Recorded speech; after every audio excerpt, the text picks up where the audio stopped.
নমস্কাৰ, মই মানস ৰবীন। আজি শিৱসাগৰলৈ আহিছিলোঁ। মই বৰ বেছি সময় হোৱা নাই আহি পোৱা। বাটত আহি থাকোঁতে কেইবাটাও বাতৰি চকুত পৰিল আৰু এই পবিত্ৰ শিৱদৌল প্ৰাংগণত উপস্থিত হৈ আমাৰ সাংবাদিক সতীৰ্থসকলৰ সন্মুখত মোৰ মনৰ ভাৱটো, ব্যক্তিগত মনৰ ভাৱটো ব্যক্ত কৰিছোঁ। আমাৰ শিৱসাগৰখন এখন ঐক্য সম্প্ৰীতিৰ এক আদৰ্শ স্থান। গোটেই অসমৰ কাৰণে শিৱসাগৰ সদায় এটা আদৰ্শ হৈ আছে আৰু থকাটো আমি বিচাৰোঁ। পশ্চিমৰ পৰা বতাহ এজাক আহিব, সেই বতাহজাকে কোবাই যাব, ডাল পাতক কোবাই যাব, কিন্তু আমাৰ এই সাতাম পুৰুষীয়া সম্প্ৰীতিৰ গছজোপাক হিলাব নালাগিব। এইটোৱে মোৰ অনুৰোধ। এজন শিৱসাগৰীয়া হিচাপে আৰু এজন অসমীয়া হিচাপে মই সকলো পক্ষকে এটাই অনুৰোধ জনাইছোঁ যে ইয়াত যাতে কোনো ধৰণৰ অপ্ৰীতিকৰ পৰিস্থিতি উদ্ভৱ নহয়, তেনেকুৱা কোনো ধৰণৰ কাৰ্যসূচী হাতত নল'ব।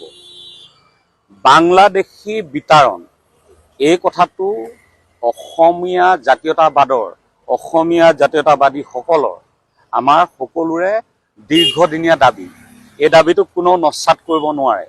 এই দাবীটোক লৈ বহুত ৰক্তৰঞ্জিত আন্দোলন ইতিমধ্যে হৈ গ'ল অসম ভূমিত। ফলাফল জাতিয়ে আজিলৈকে একো পোৱা নাই। নতুনকৈ তাৰ কিবা সমাধান সূত্ৰও কোনোৱে আগবঢ়োৱা আমি দেখা নাই। যি দেখিছোঁ মাত্ৰ ক্ষণিকৰ গিমিকবাজি। আজি যিসকল ভাতৃ বন্ধুৱে শিৱসাগৰত এনেকুৱা ধৰণৰ হঠকাৰী কাৰ্যসূচী ল'বলৈ আগবাঢ়ি যোৱা দেখিছোঁ, মই সকলোকে কাবৌ কৰিছোঁ, অনুৰোধ জনাইছোঁ, আপোনালোকৰ মনত যদি তেনেকুৱা এটা ধাৰণা শিপাইছে, তেনেহ'লে আমাৰ শিৱসাগৰৰ বৃহত্তৰ গৰীয়া সমাজৰ লগত আপোনালোকে একেলগে বহক। আমি শিৱসাগৰত মুছলমান শব্দটো ব্যৱহাৰ নকৰোঁ, মুছলিম শব্দটো ব্যৱহাৰ নকৰোঁ। আমি শিৱসাগৰত থকা মানুহখিনিক, ধৰ্মীয় সংখ্যালঘু মানুহখিনিক আমি গৰীয়া বুলি কওঁ। গৰীয়া সমাজৰ লগত বহক। তেওঁলোক আমাৰ খিলঞ্জীয়া মানুহ।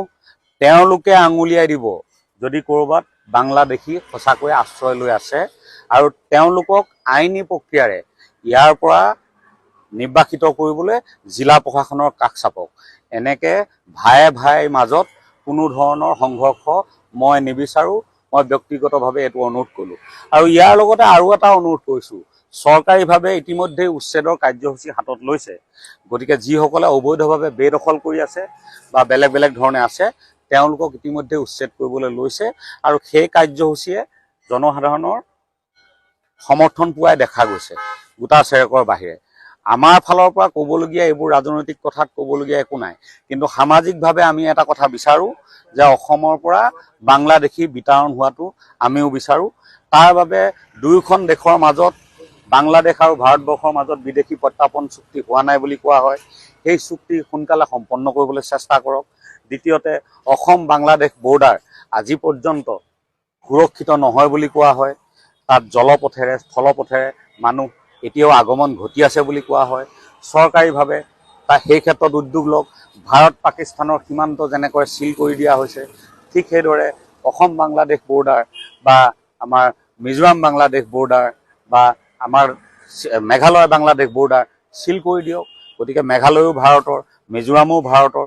গতিকে যেনেকৈ পাকিস্তানৰ বৰ্ডাৰ ৰাজস্থানৰ লগতো আছে, পাঞ্জাৱৰ লগতো আছে, গুজৰাটৰ লগতো আছে, সকলো ফালেতো চিল কৰা হৈছে। গতিকে ইয়াতো চিল কৰিব পাৰিব। ইয়াৰ একমাত্ৰ অসমৰ সমস্যা নহয়, সমগ্ৰ উত্তৰ পূৰ্বাঞ্চলৰ সমস্যা।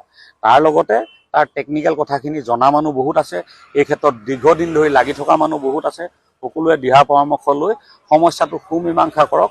ৰাজ্যখনত অসূয়া অপ্ৰীতি আমি নিবিচাৰোঁ। শিৱসাগৰীয়া হিচাপে এই কেইদিনত ঘটা ঘটনাত মই দুখ পাইছোঁ।